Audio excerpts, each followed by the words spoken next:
बिस्मिल्लाहिर्रहमानिर्रहीम।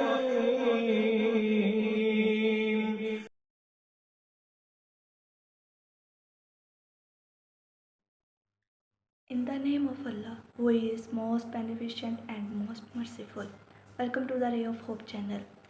It is about related to the second year chapter number 1. जो basic चीज़ है उनमें मतलब मुझे लगा कि ये इनमें कॉन्सेप्ट्स जो हैं ये ज़रूरी हैं, so I would like to discuss it. पहले नंबर पे एक्स्ट्रा सेलुलर और इंटर सेलुलर फ्लूइड का जो है मैं उसको उसके डिस्टिंग्विश को मैं क्लियर करना चाहूँगी। What is the extra cellular fluid and what is the inter cellular fluid. As we know about 60% of the human body consists of fluid। 1/3 जो है फ्लूइड, 60% में से 1/3 फ्लूइड जो है वो एक्स्ट्रा सेलुलर है और बाकी जो है फ्लूइड वो इंटरसेलुलर है। What is fluid? First of all fluid and then intercellular and extracellular. What is fluid? Water soluble ions and substances make the fluid. Fluid combination है वाटर सोलुबल आयंस और substances का। Other substances like you can say in nutrients. वो fluid जो cell के अंदर पाया जाए उसको इंट्रासेलुलर फ्लूइड कहेंगे। और एक्स्ट्रा सेलुलर फ्लूइड क्या होता है? एक्स्ट्रा सेलुलर फ्लूइड जो सेल के बाहर पाया जाए। अब एक्स्ट्रा फ्लूइड जो है वो दो तरह के होते हैं। एक्स्ट्रा सेलुलर फ्लूइड, एक तो प्लाज्मा जो कि ब्लड भी हम कह सकते हैं उसको, और दूसरा इंटरस्टिशियल फ्लूइड। अब इंटरस्टिशियल फ्लूइड क्या होता है? दो सेल के दरमियान जो फासला होता है, दो सेल के दरमियान जो फासला होता है कहते हैं इंटरसेलुलर स्पेस, और इंटरसेलुलर स्पेस में जो फ्लूइड पाया जाए वो इंटरस्टिशियल फ्लूइड होता है। And the second one is control of the nervous system and body. जो कंट्रोल्स हैं, positive feedback and negative feedback are the controls of the body, while feed forward control and adaptive control is the complex control system of the nervous system. What is the negative feedback? Negative, as you know, as the name indicate, negative में minus मतलब loss होगा, लेकिन in case देखने में ये ऐसा है, लेकिन हकीकतन ये ऐसा नहीं है, लॉस नहीं है। हमारी बॉडी जो है, human body consists of all systems are consists of the negative feedback almost. Negative feedback कैसे? फ़र्ज़ करें, suppose example of the negative feedback. Suppose CO2 increase कर जाती है हमारे बॉडी में, देन क्या करता है बॉडी में प्रोसेस चलता है फीडबैक। एज अ रिज़ल्ट हमारे लंग्स जो हैं वो ज़्यादा कार्बन डाइऑक्साइड को रिलीज़ करते हैं और लेवल जो है नॉर्मल रखते हैं। Basically negative feedback works in homeostasis. Pressure in suppose arterial pressure increase किया, एज अ रिज़ल्ट क्या हुआ, जो वेज़ोडाइलेशन है वो हो जाएगी और हार्ट बीट जो है वो नॉर्मल की तरफ मूव करेगी। एंड और अल्टीमेटली होमोस्टेसिस जो है वो डेवलप हो जाएगा। तो नेगेटिव फीडबैक का हम यूँ भी कह सकते हैं कि इसका मेन फंक्शन जो है वो होमोस्टेसिस पैदा करना है, बॉडी को नॉर्मल की तरफ लेके आना है, जिस पर वो काम करती है नॉर्मल सिचुएशन पे। इसकी एक और एग्जांपल भी हम ले सकते हैं कि इंसुलिन जो है वो अगर इंक्रीज़ हो जाए तो बॉडी जो है नेगेटिव फीडबैक के थ्रू ग्लूकोज लेवल उसको इंसुलिन को कंट्रोल करने के लिए ग्लूकोज की प्रोडक्शन में हम किरदार अदा करते हैं।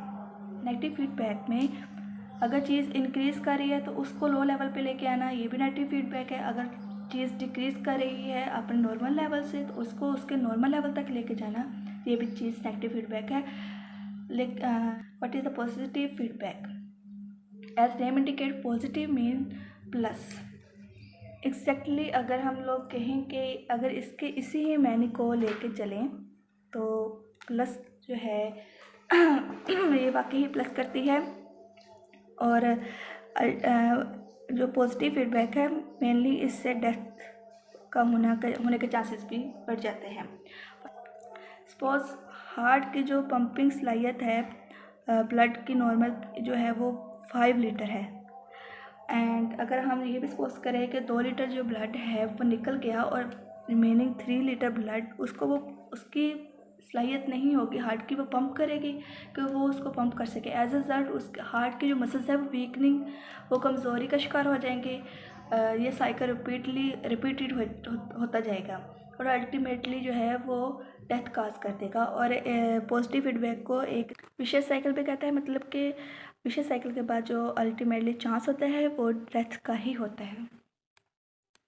लेकिन अक्सर औक़ात इसका जो पॉजिटिव फीडबैक का जो रिज़ल्ट है वो पॉजिटिव भी हो। इसकी एग्जांपल क्या है पॉजिटिव फीडबैक की कि वो पॉजिटिव ही होता है, मतलब वो बेनिफिशियल भी होता है। डेथ ज़रूरी नहीं कि जो बॉडी में पॉजिटिव फीडबैक साइकिल चलता है उसका रिज़ल्ट जो है वो अल्टीमेटली डेथ ही हो।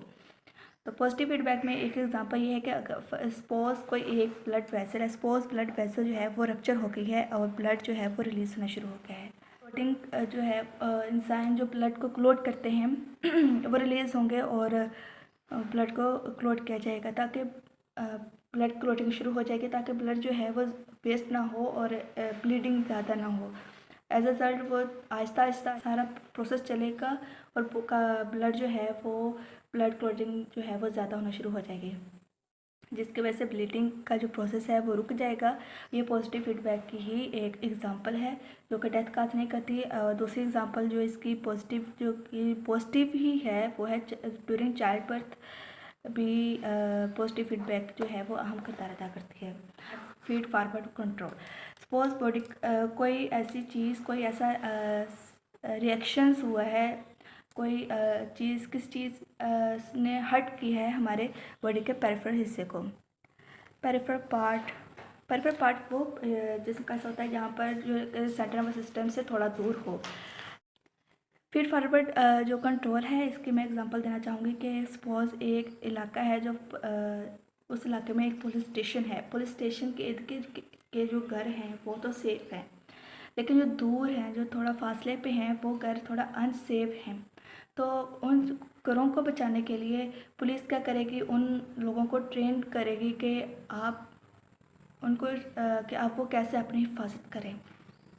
ठीक है, तो कोई ऐसी कोई गड़बड़ हो गई, खुदा ना खास्ता वहाँ पर कोई गड़बड़ हो गई, तो वो लोग ये नहीं होगा कि वो सारे भाग कर आएँ कि पुलिस को बताएं, देन पुलिस जाकर वो अपना काम करे। उतनी देर में वो अगर चोर है तो वो चोरी करके भाग जाएगा। तो क्या होगा कि वो जो ट्रेनिंग पुलिस ने उनको दी है वो अपनी ट्रेनिंग को करेंगे, अमल में लाएंगे। उतनी देर में वो कॉल या किसी भी तरीके से पुलिस तक मैसेज जाएगा और पुलिस जो है वो भाग कर वहाँ जाएगी और वो इस तरह वो घर जो है वो रॉबरी से बच जाएगा। ये जो सारा कंट्रोल हुआ है इसको हम फीड फॉरवर्ड कहेंगे। वो एरियाज जो हमारी बॉडी के सेंट्रल नर्वस सिस्टम से थोड़ा दूर है, फासले पे हैं, पेरिफेरल पार्ट है जो हमारी बॉडी का, वहाँ तक अगर तो सेंसरी जो है, सेंसरी न्यूरॉन्स या इनपुट कह सकते हैं हम इन्हें, वो इससे पहले कि वो जो है इससे पहले कि वो अपना मैसेज दिमाग तक लेके जाए और वहाँ से वापस आए उतनी देर में नुकसान ज़्यादा हो जाए। तो क्या है कि वहाँ पर जो उसके मसल्स, उस चीज़ को मसल्स जो है वो कंट्रोल करते हैं। अगर पाँव पे कोई चीज़ लगती है तो मसल्स ही रिएक्ट फ़ौरन करते हैं कि वो चीज़ जो है वो फ़ौरन पाँव उस चीज़ से उठा लिया जाए ताकि वो चीज़ ज़्यादा नुकसानदेह ना हो। बाद में नर्वस सिस्टम जो है वो अपना कंट्रोल करता है। सारे प्रोसेस को फीड फॉरवर्ड कहते हैं।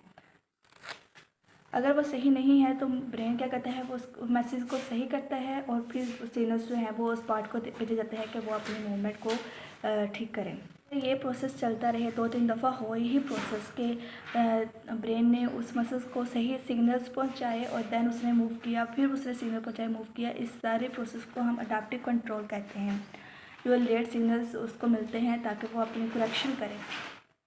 2-3 दफ़ा करेक्शन करने के बाद तो इस प्रोसेस को हम अडाप्टिव कंट्रोल कहते हैं। लेकिन इसका दूसरा नाम भी एक है कि let negative feedback control. That was all about the concept. Take care, अल्लाह हाफिज़।